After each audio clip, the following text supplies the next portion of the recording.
क्या आप वचन सुनने के लिए तैयार हैं?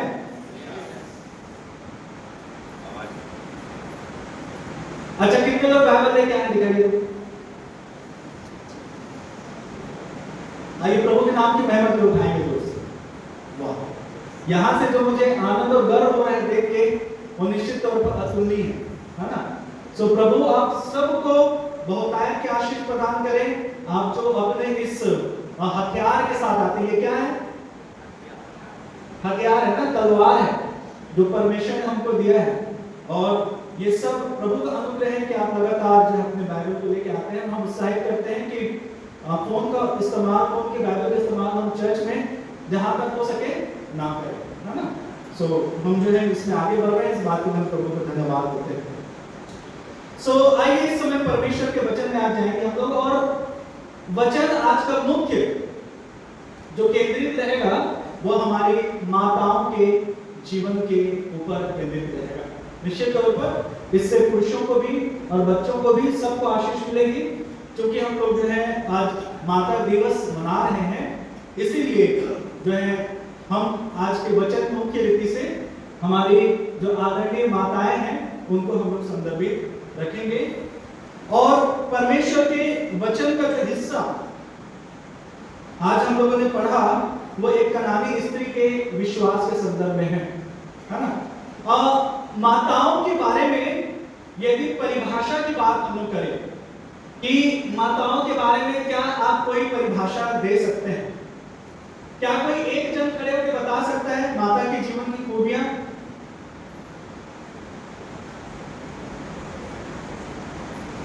पुरुषों में से, भाइयों में से?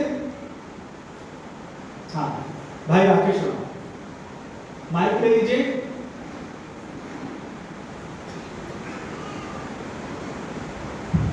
निस्वार्थ प्रेम।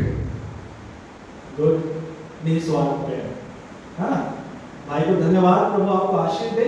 यदि मैं आपसे भी पूछूं तो आपके पास आपकी माताओं के जीवन को लेके बहुत सारे परिभाषाएं हो सकती हैं। जैसे उन्होंने एक शब्द में इस बात को कहा, निस्वार्थ प्रेम।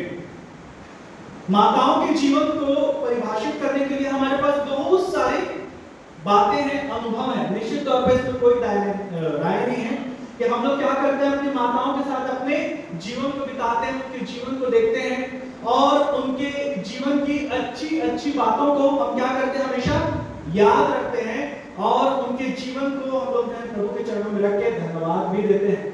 संसार में भी यदि आप जाएंगे तो संसारिक रीति से भी बहुत सारी अच्छी अच्छी बातें परिभाषाएं जो है वो एक माता के संदर्भ में हमको मिलेगी। और ये जो प्रश्न मैंने पूछा था, ये जनरली पूछा था, संसारिक को आत्मिक को मैंने उसको कोई भागों में नहीं बांटा था। मैंने सिर्फ ये पूछा था कि एक माता की परिभाषा आपके लिए क्या हो सकती है, और हमारे भाई ने बहुत ही सुंदर उसका जवाब दिया है। तो निश्चित तौर पर बहुत सारी परिभाषाएं हैं, बहुत सारी बातें हैं जिसको हम लोग क्या करते हैं, अपनी माता के जीवन में देखते हैं। लेकिन आज हम लोग यहाँ पर वचन से और बाइबल से, यानी कि इस पवित्र शास्त्र से जो आप अपने साथ लेके आए हैं, इससे हम लोग आज देखने की कोशिश करेंगे कि एक माता कौन होती है ना। संसारिक रीति से मैं परिभाषा दे रहा हूं जो मैंने देखा है, जो भाई ने देखा है, जो आप लोगों ने देखा है ना, निश्चित तौर पर। लेकिन उसके साथ साथ मैं उस भाग को लेके मैं वचन को आधार नहीं बनाना चाह रहा हूं। मैं परमेश्वर के जीते वचन को लेके आज आपके सामने आधार बना के हमारे आदरणीय जो हमारी माताएं, जो चर्च की हमारी जो माताएं हैं, हमारी कलीसिया की माताएं हैं, हमारे इस मेनाइट मंडली कोरबा की माताएं बहनें हैं, आपके जीवन को आज हम लोग देखने की कोशिश करेंगे और इस बात को जांचने की कोशिश करेंगे कि क्या एक माता होने के नाते वो गुण मेरे अंदर है या नहीं। यदि होगा, यदि है तो हम क्या करेंगे, प्रभु को धन्यवाद देंगे। और यदि उसमें कुछ कमी हमको दिखाई पड़ती है तो इसीलिए ये परमेश्वर का वचन है कि हम क्या करें, प्रभु हमको बता रहे हैं कि ये गुण एक माता के रूप में मेरे जीवन में होना चाहिए। तो मैं क्या करूंगा, उसके लिए प्रार्थना करूंगा, है ना। हम प्रार्थना करेंगे कि प्रभु की इच्छा में जो गुण माताओं के जीवन में होने चाहिए वो गुण हमारे अंदर आ जाए। कनानी स्त्री के भाग को हमने पढ़ा, हम उसमें बाद में जाएंगे। एक वचन जिसके साथ मैं आरंभ करने जा रहा हूं, मत्ती रचित सुसमाचार उसका 12वां अध्याय और उसका पद 46 से मैं पढ़ रहा हूं, हम लोग ध्यान से सुनेंगे। मत्ती उसका 12वां अध्याय पद संख्या 46। यहां पे लिखा हुआ है, जब वह भीड़ से बातें कर ही रहा था तो उसकी माता और भाई बाहर खड़े थे और उससे बातें करना चाहते थे। यहां पर एक परिवार दिख रहा है। किसका परिवार दिख रहा है? प्रभु यीशु मसीह का।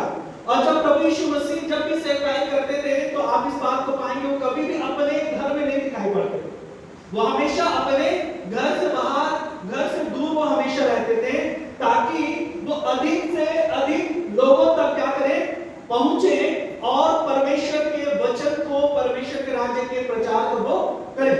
यहां पर भी एक वैसी ही दशा है। यहां पर लिखा हुआ, जब वह भीड़ से बातें कर रहा था, प्रभु यीशु मसीह की सेवकाई का यह समय था और प्रभु यीशु मसीह क्या कर रहे थे? भीड़ से बातें कर रहे थे और वहां पर जो है परिवार के लोग आते हैं और वो क्या करना चाहते हैं? प्रभु यीशु मसीह से मिलना चाहते हैं, बातचीत करना चाहते हैं। हो सकता है काफी समय जो है वो हो गया होगा, कई बार जब कार्य की वजह से आप बाहर जाते हैं, है ना, कई बार वापस लौटने में काफी समय हो जाता है, तो परिवार वाले क्या करते हैं? याद करते हैं ना, जब आप अपनी सेवकाई में जाते हैं। हमेशा मैं पास्टर सुशांत को याद करता हूं, है ना, सेवकाई के संदर्भ में कई बार आप 10 दिन 15 दिन क्या रहते हैं? बाहर रहते हैं। आपका भी कई बार ऐसा प्रोफेशन होगा कि आप कई बार जो है बाहर हैं, तो परिवार वाले क्या करते हैं? याद करते हैं। और उस समय आज की जैसी सुविधा नहीं है ना, जब परिवार के लोग बाहर रहते हैं तो उस समय ऐसी कोई सुविधा नहीं है। आज क्या सुविधा है? आज सबसे बड़ी सुविधा क्या है? मोबाइल है ना। तो हम लोग क्या करते हैं? मोबाइल से बातचीत करते हैं ना बेटी लोग से, है ना। सुशांत भैया आप भी बातचीत करते होंगे बच्चे लोग से, आप लोग भी बातचीत करते होंगे। बच्चे लोग बोलते हैं कि पापा से बात करना है आज, या फिर मम्मा से बात करना है, हाँ। तो ये जो सुविधा थी उस समय नहीं थी, इसी कारण वो लोग पूरे परिवार के साथ चलते चलते कहां पहुंच गए? जहां पर प्रभु यीशु मसीह सेवकाई कर रहे थे। और लिखा हुआ है, किसी ने उससे कहा, देख तेरी माता तेरे भाई बाहर खड़े हैं और तुझसे क्या करना चाह रहे हैं? बातें करना चाह रहे हैं। अब जो मुख्य विषय की ओर मैं आ रहा हूं वो ये है कि संसार, एक व्यक्ति जो है, जो उस भीड़ का व्यक्ति था, वो यीशु मसीह के पास आके बोल रहा है कि तेरे भाई लोग, तेरी माता क्या है? बाहर खड़े हुए हैं, तुझसे मिलना चाह रहे हैं। अब देखिए प्रभु यीशु मसीह का जवाब क्या होता है। और इसी के साथ में आज के वचन को, आज के वचन के भाग को मैं आरंभ कर रहा हूं। यह सुनकर उसने, यानी कि प्रभु यीशु मसीह ने अपने, उसने कहने वाले को एक उत्तर दिया। क्या उत्तर दिया? ध्यान से सुनिएगा। कौन है मेरी माता?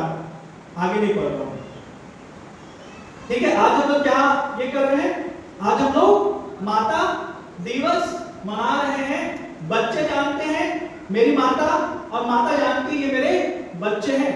हमारे पास अपनी परिभाषाएं हैं, लेकिन बाइबल में प्रभु यीशु मसीह की परिभाषा एक माता के लिए क्या है, उसके साथ हम लोग परमेश्वर के वचन को आरंभ करें। यहां पर ध्यान से सुनिएगा, कौन है मेरी माता, कौन है मेरे भाई? और उसके बाद बोलते हैं, और अपने चेलों की ओर अपना हाथ बढ़ाकर कहा। उसके जो चेले थे, या जो उसके साथ साथ उसके चेलों में स्त्री भी थे और पुरुष भी थे। यीशु मसीह चीज को बोलते हैं, देखो मेरी माता ये, है ना। सोचने वाली बात, समझने वाली बात भी है कि मैं एक माता हो सकती हूं। माफ करेंगे, इस बात को डिस्क्राइब करना एक पुरुष होने के नाते बहुत मुश्किल है मेरे लिए, है ना, क्योंकि मैं पुरुष हूं और एक पुरुष होके मैं एक महिला को परिभाषित नहीं कर सकता। लेकिन परमेश्वर के वचन के अनुसार यहां पर एक बात है, हो सकता है कि आप सभी माताएं जो हैं इस बात को कह सकती होंगी कि हाँ मैं क्या हूं? माता हूं। माता इन द सेंस, यदि कोई बोले कि माता मतलब जिम्मेदारी को, भाई ने क्या कहा था? निस्वार्थ। एक फोटो भी आपने देखा, कल हम बातचीत कर रहे थे ना, जबलपुर में घटना हुई, क्या हुआ था? क्रूज डूब गया था और उसमें एक माता का शव वहां पर मिला, जिसके सीने पे एक छोटा सा बच्चा था और दोनों मृत थे।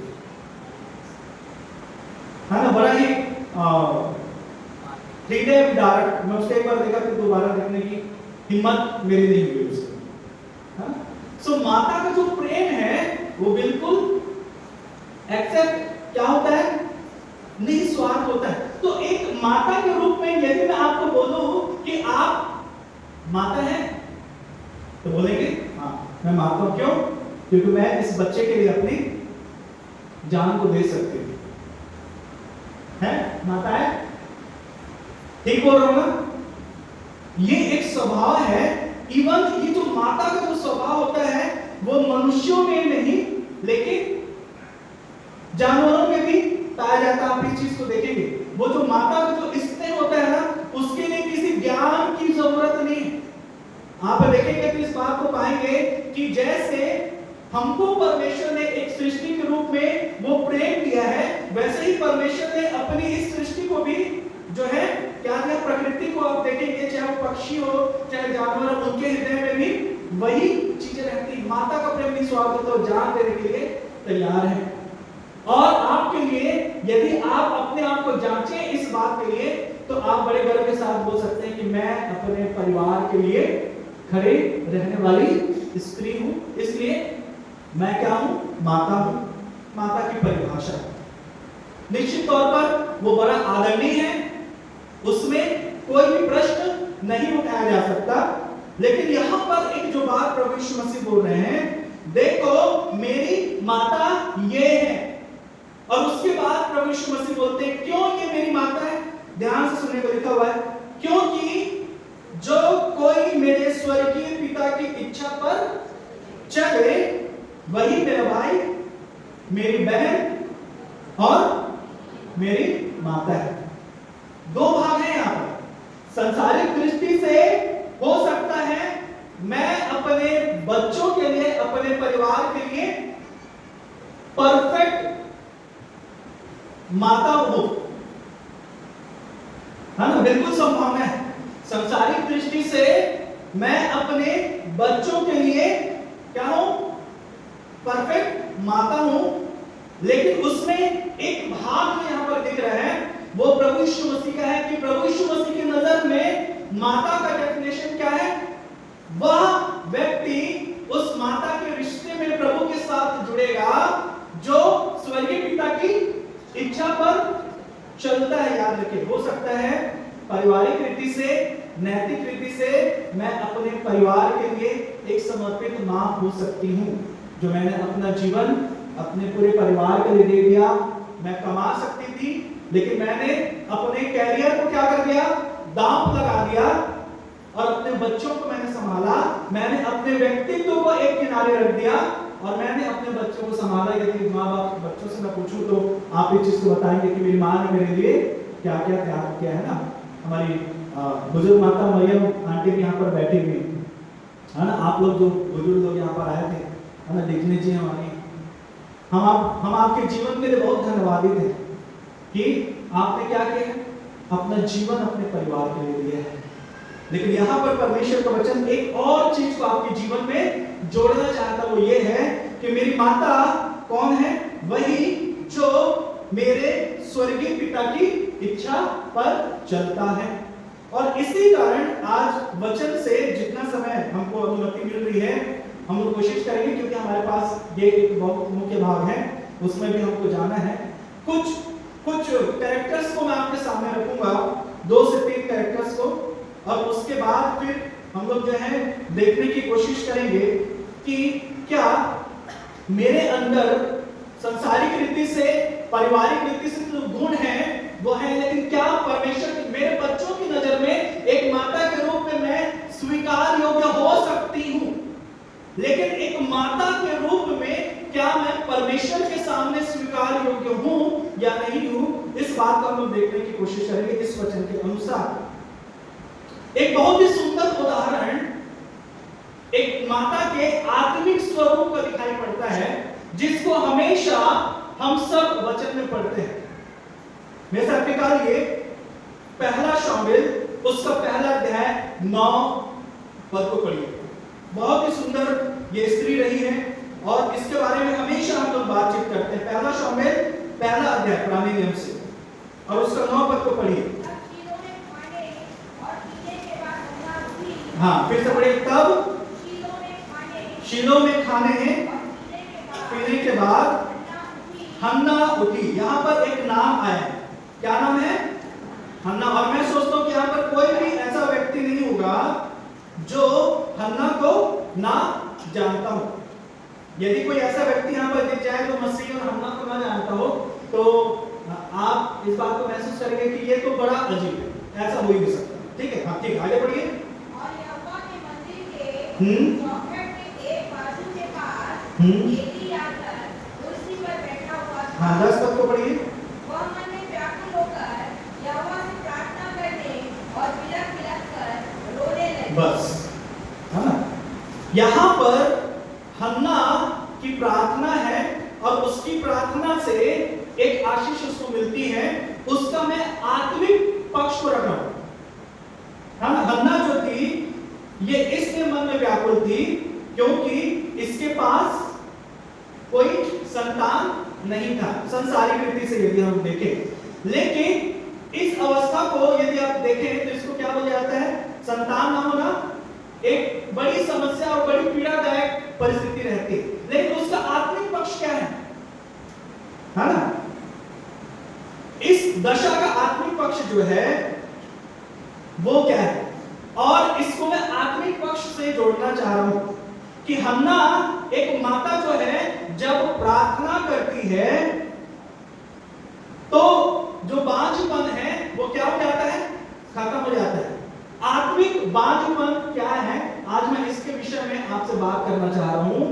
और माताओं को अपने परिवार के लिए, अपने पति के लिए, अपने बच्चों के लिए, अपने और अन्य जनों के लिए इस बात को सोचने में कितना समय लगता है कि क्या आपका जो परिवार है वो बांझपन से आत्मिक रीति से बाहर है कि नहीं। बांझपन का मतलब क्या होता है? यदि आप देखेंगे तो संतान जो है उसको एक बीज से क्या किया गया है? कनेक्ट किया गया है। संतान जो है वो क्या है? बीज है जो फल देने वाले हैं। आत्मिक रीति से यदि आप देखेंगे तो इस बात को पाएंगे। यूहन्ना रचित सुसमाचार उसका 15वां अध्याय निकालिए और उसका 2 पद पढ़िए, किसी को मिलता है ध्यान दीजिएगा। यहां पर प्रभु यीशु मसीह बोल रहे हैं जो डाली मुझ में है और नहीं फलती। ध्यान दीजिए, बस यहीं पर आपके परिवार में एक माता होगी। याद रखिएगा, बांझपन का मतलब होता है फल ना लाने वाला जीवन बांझपन के समान है या बंजर भूमि के समान है ना? आत्मिक रीति से यदि आप इसको देखेंगे तो हन्ना ने प्रार्थना किया और परमेश्वर ने उसके जीवन के बंजरता को, फल ना लाने की दशा को क्या कर दिया? दूर कर दिया।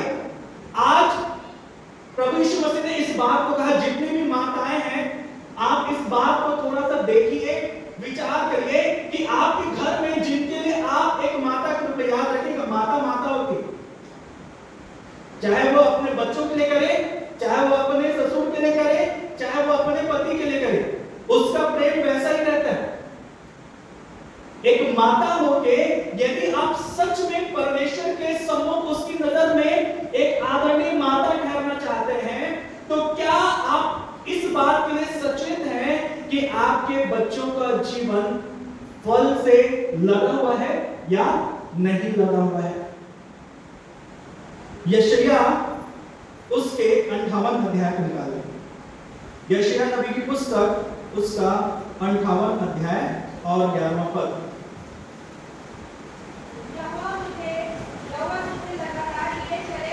और अकाल के समय तुझे पीठ और तेरी हड्डियों को हरी भरी करेगा और तू सींची हुई बारी और ऐसे सोते के समान हाँ देखिए, ये जो बांझपन है ये फल ना होने की दशा और बंजरता से भरे हुए जीवन को दिखाता है। आत्मिक रीति से आप देखेंगे, आज आपके लिए एक चुनौती है मेरी माताओं और बहनों। संसारिक रीति से आप अपने बच्चों के जीवन के लिए, जान देने के लिए तैयार हैं। कौन से जीवन के लिए? दैहिक जीवन के लिए।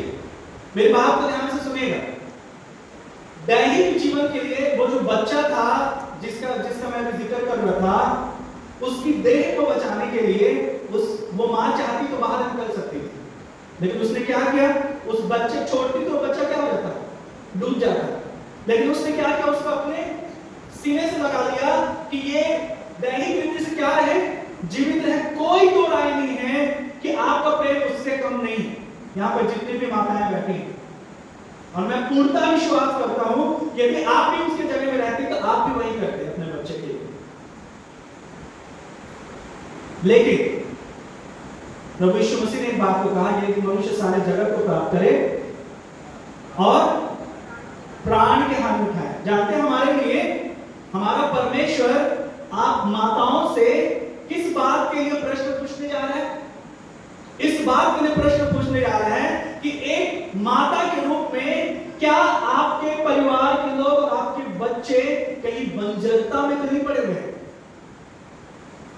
आज माता दिवस है, हम लोग सेलिब्रेट कर रहे हैं, आपके जीवन के लिए हम प्रभु को धन्यवाद दे रहे हैं। लेकिन जब आप एक मां, जानते हैं आपको ये जो ओहदा है किसने दिया है? लड़के यहोवा के दिए हुए भाग। किसने दिया आपको ये जीवन?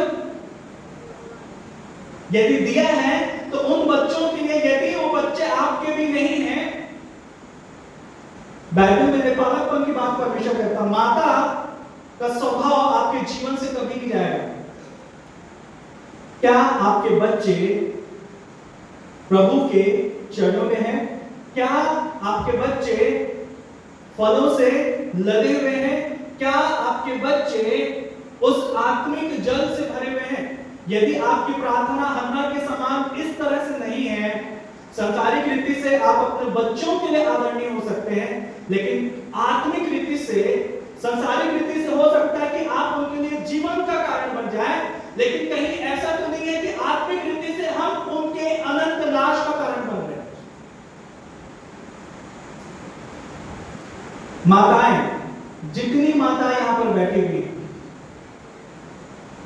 क्या आप अपने बच्चे के जीवन के लिए आत्मिक रीति से आशीष और जीवित होने का कारण है?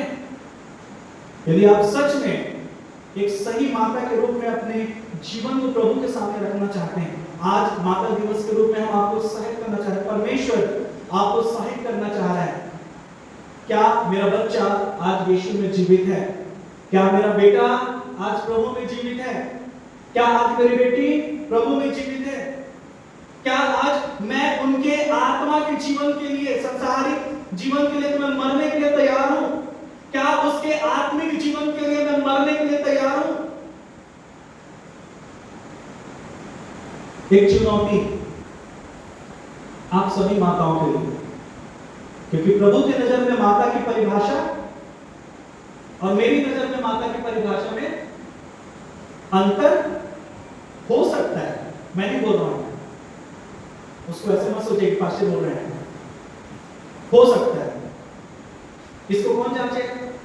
मैं जांचूंगा और मैं खुद को परखूंगा। प्रभु की नजर में मेरे बच्चे के जीवन में उसको प्रभु के उद्धार तक लाने के लिए मेरे घुटने कितने छिले हुए हैं। संसारिक जीवन के प्रति लगाव कई बार आपके बच्चों को अनंत मौत की ओर धकेल दिए। मैं संसारिक रीति से हो सकता हूं अपने बेटे के लिए बड़ा समर्पित हूं, मैं रोज उसके दिन में 3 बार खाने के लिए क्या कर रही हूं? प्रबंध कर रही हूं। सुबह उठ जा रही हूं क्योंकि मेरे बच्चे को 6 बजे कहां जाना है? ड्यूटी जाना है या स्कूल जाना है। कौन उठ रहा है? पापा लोग उठते हैं क्या? कौन उठता है? माता पिता को सुनाओ तो बस की बात नहीं, कोशिश जरूर कर सकते हैं हम लोग, है ना, इसी का नाम तो खाता नहीं, लेकिन आप उत्साहित करना चाहते हो। आप इतना प्यार जब उनके शारीरिक जीवन से कर सकते हैं, उसके दैनिक जीवन से कर सकते हैं, तो क्या यह आपकी जिम्मेदारी नहीं है कि उससे कहीं ज्यादा आप उसके आत्मिक जीवन के लिए आंसुओं को बहा के अपनी नींद को आपको दें? कितनी माताएं ऐसा कर रही हैं? हो सकता है कि आप दैनिक जीवन, दैनिक जो मौत है उससे तो उनको बचा लें, लेकिन क्या आपका कंसर्न, क्या आपकी वेदना इस बात से है कि मेरा बच्चा यदि प्रभु को नहीं जान पाया तो कहीं वो अनंत दंड या अनंत विनाश में तो नहीं चलेगा? कितनों की नींदें उड़ी हुई है, मुझे नहीं मालूम। और यदि आपकी नींदें एक माता के रूप में नहीं उड़ी हुई हैं, आपका सारा प्रेम व्यर्थ है, क्योंकि प्रभु से प्रेम, प्रभु के प्रेम से बढ़ के आपका प्रेम नहीं हो सकता। यदि आप यीशु मसीह में विश्वास करती हैं और यदि आप अपने आप को उद्धार पाया हुआ व्यक्ति या चर्च का सदस्य बोलती हैं, मेरा प्रेम एक माता के रूप में कैसा है?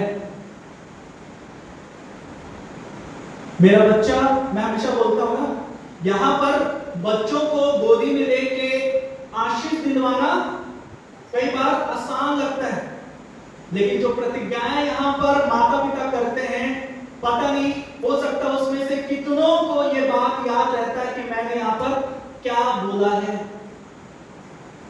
आज मेरा बच्चा प्रभु में है, मुझे नहीं मालूम।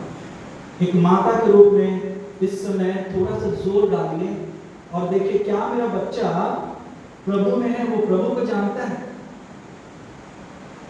उस बच्चे ने आके गवाही दिया ना, उसको मालूम है किसी कारण प्रभु आपका आशीर्वाद देकर आप उसको सिखा रहे हैं। और मैं आशा करता हूं कि ऐसी माएं और भी हैं जो अपने बच्चों को सिखा रहे हैं। यहाँ पे नहीं आ पा रहे हैं, लेकिन आप सिखा रहे हैं। हाथ ले जाते हैं। माता के रूप में सबसे बड़ी उपलब्धि क्या है? ये नहीं कि आपका बच्चा डॉक्टर बन जाए, ये नहीं कि आपका बच्चा इंजीनियर बन जाए, ये नहीं कि आपका बच्चा जो है सबसे बड़े पोस्ट में पहुंच जाए। हम लोग बोलते हैं ना, माताओं के दिन आपसे बात करो, बहन आप अपने बच्चों के लिए क्या चाहते हो, क्या आप उसके लिए चाहते हो? तो आप बोलेंगे कि हाँ मैं चाहती हूँ मेरा बच्चा अपने पैर पे खड़े हो जाए, मेरा बच्चा जो है एक ऐसे स्थान में पहुंचे जहां पर मैं उसको देख के, यीशु मसीह के पास एक माता आई थी अपने दोनों बेटों को लेके, याद है आपको? और बोलती है प्रभु जब तेरा राज आएगा तो एक को कहां बिठाना? अपनी दाहिनी ओर, और एक को। कितनी माताएं प्रार्थना कर रही हैं इस चीज के लिए? मेरे लिए सबसे बड़ी असफलता एक माता के रूप में यही है कि मेरा बच्चा प्रभु को उद्धारकर्ता के रूप में नहीं जान पाया है।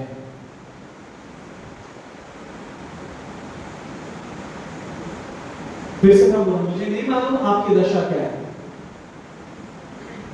यदि नहीं है, आइए हाथ उठा के प्रभु को धन्यवाद है, और यदि है तो मुझे अपने घुटनों को छीनने की जरूरत है। एक माता के रूप में हन्ना की प्रार्थना ने उसके जीवन की बंजरता, उसके जीवन के फलहीन दशा को क्या कर दिया? खत्म कर दिया। यदि हम माता होके अपने बच्चों के आत्मिक देह की चिंता नहीं कर पा रहे हैं, इसका मतलब हम जो कुछ उसकी शारीरिक दशा के लिए कर रहे हैं वो सब कुछ व्यर्थ व्यर्थ व्यर्थ। आज यदि आप नहीं कर पाए, यदि आप में कुछ माता और बहनें ऐसी हो सकती हैं जो इस ओर ध्यान नहीं दे पा रही हैं, मैं आपको उत्साहित करना चाह रहा हूं, घुटने नहीं टेकिए और प्रभु से अपने बच्चों के लिए रो रो के प्रार्थना करिए। आप बोलिए क्या बात कर रहे हैं पास्टर जी? मैं बिल्कुल सही बात बोल रहा हूं। आप अपने बच्चों को बहुत हुनर में बढ़ा सकते हैं, गुणों में बढ़ा सकते हैं, बहुत कुछ सिखा सकते हैं, क्योंकि सबसे पहली शिक्षिका कौन होती है? माता होती है।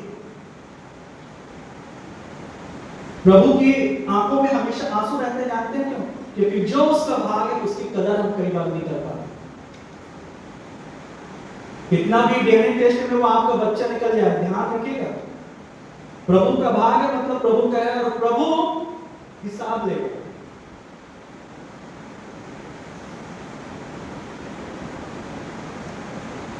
मैं कितना चिंतित हूं इस बात के लिए, मैं कितना गंभीर हूं इस बात के लिए, मैं कितना आंसू बहा रही हूं या कितना विचार कर रही हूं, ये बड़ा महत्वपूर्ण है। माताओं, इस चर्च का भविष्य जो है वो आपके हाथों में है कि हमारे जवान उद्धार पाए हुए हैं,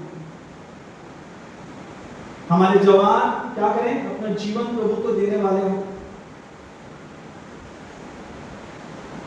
हन्ना ने क्या किया,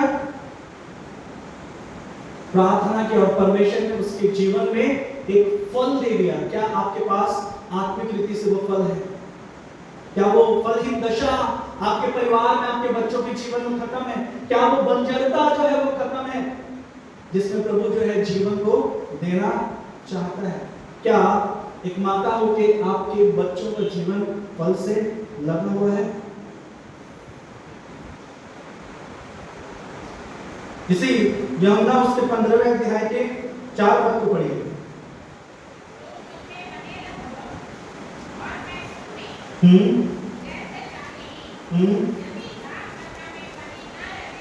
जैसे डाली यदि दाग लता में बनी ना रहे तो अपने आप से नहीं फल सकती। उसके पहले लाइन पढ़िए, नहीं, और उसके पहले वाला, तुम मुझ में बने रहो और मैं तुम में। ये किस चीज को दिखा रहा है? हन्ना की प्रार्थना फल का जीवन एक गहरे संबंध को दिखाता है। किस बात को दिखाता है? एक गहरे संबंध को।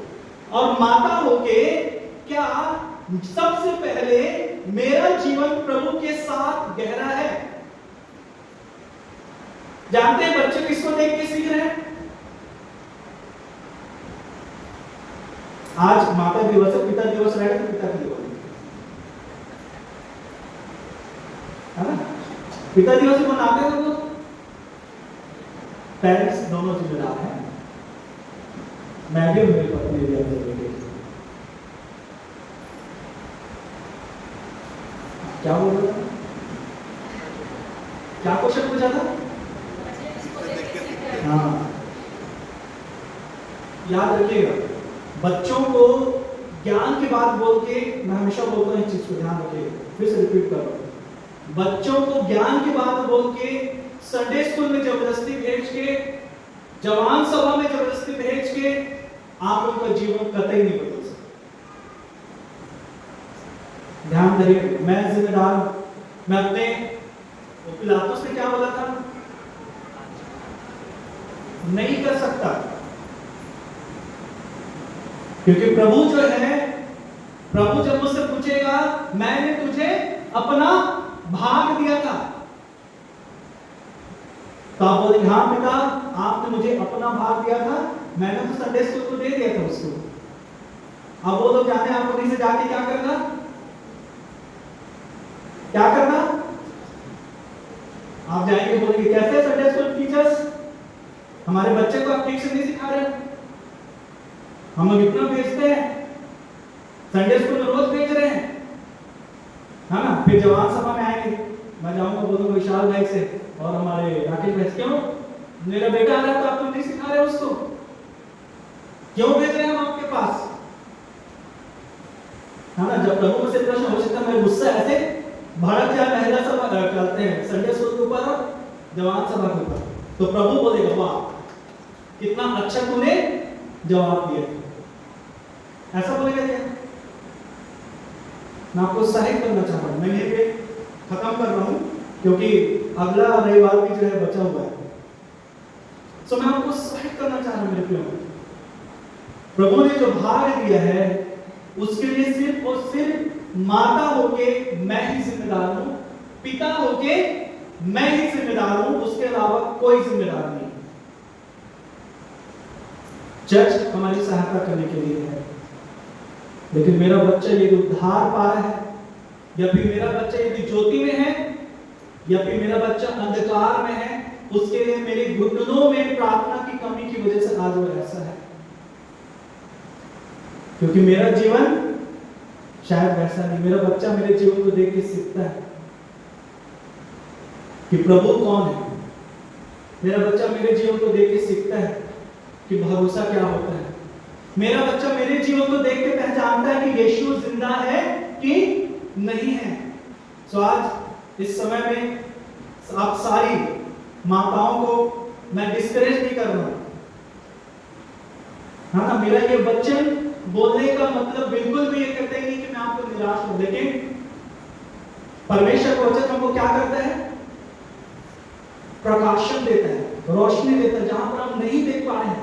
तो आइए आज निर्णय लें, मेरे बच्चे के लिए उद्धार का सबसे बड़ा कारण मैं हूं। प्रभु के सामने बोलने के लिए मौका ढूंढिए, तो किसी पासवान की वजह से नहीं, किसी भाई की वजह से नहीं, किसी बहन की वजह से नहीं। पिता, मैं चाहती हूं कि मेरा बच्चा का जीवन मेरी वजह से बदल जाए। और यदि आज आप इस चुनौती को लेने के लिए तैयार हैं, तो वो प्रभु का वचन आपके ऊपर अप्लाई होता है। कौन है मेरी माता? प्रभु ने बोला कौन है मेरी माता, यानी कि मेरी नजर में माता की परिभाषा ये नहीं जो तुम बोल रहे हो, मेरी नजर में माता की परिभाषा ये है। तो क्या आपके जीवन की परिभाषा प्रभु की इच्छा के अनुसार वैसे ही जैसा वो चाहता है, माता के रूप में? सो परमेश्वर आज के इस वचन से हम सब को, खासतौर पर आप माताओं को बहुतायत के आशीष प्रदान करें, अपने अनुग्रह में आपको वो आगे बढ़ाए। ये बहुत ही भयंकर, बहुत बड़ी जिम्मेदारी और गंभीर जिम्मेदारी आपके हाथों में है। उससे शैतान ये उत्साहित करता है कि हाथों के पीछे हट जाओ, शैतान की बात को कतई मत सुनिएगा, क्योंकि न्याय के दिन यदि हम सावधान न रहें तो माता और पिता दोनों के लिए प्रभु के सामने खड़ा होना मुश्किल है। भले मैं यहाँ पर कितनी भी आत्मा आपके लिए जीत लूं, यदि मैं अपने बेटे का जीवन नहीं बचा पाऊंगा, मैं प्रभु के सामने खड़ा नहीं कर पाऊंगा। चाहे मैं कितना साल प्रचार करूं, कितने लोगों को प्रचार करूं, याद रखिएगा मेरे लिए ये चुनौती। सो परमेश्वर आज के इस वचन के द्वारा हम सबको सही करे मिलते हो। प्रभु चाहता है एक परिवार हो तो प्रभु की इच्छा के अनुसार, अन्यथा ना हो। जब हम चर्च में, सो परमेश्वर आज के इस वचन के समय से हम सबको बहुतायत के आशीष प्रदान करें। आमीन। जोर से बोलेंगे आमीन। प्रेम से बोलो प्रभु यीशु मसीह की जय।